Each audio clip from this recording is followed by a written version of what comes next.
അധികം ആരും ഉണ്ടാക്കാത്ത രീതിയിൽ ഇന്നൊരു ബീഫ് ഫ്രൈ റോസ്റ്റ് ഉണ്ടാക്കിയാലോ?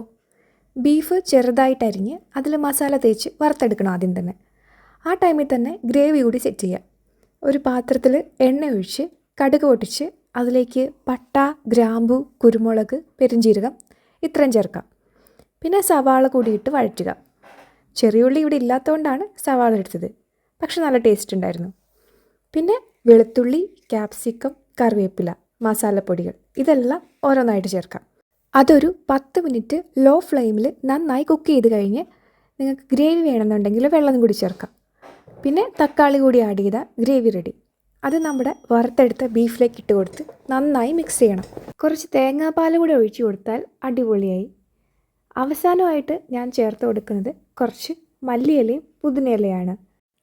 ഇതിൻ്റെ കൂടെ കഴിക്കാനായിട്ട് ഞാൻ കുറച്ച് ഫ്രോസൺ പൊറോട്ട കൂടി ചൂടാക്കിയെടുത്തു. ഇത് രണ്ടും കൂടി കഴിക്കാൻ അടിപൊളി ടേസ്റ്റായിരുന്നു. അപ്പോൾ അത്രേ ഉള്ളൂ. ബൈ.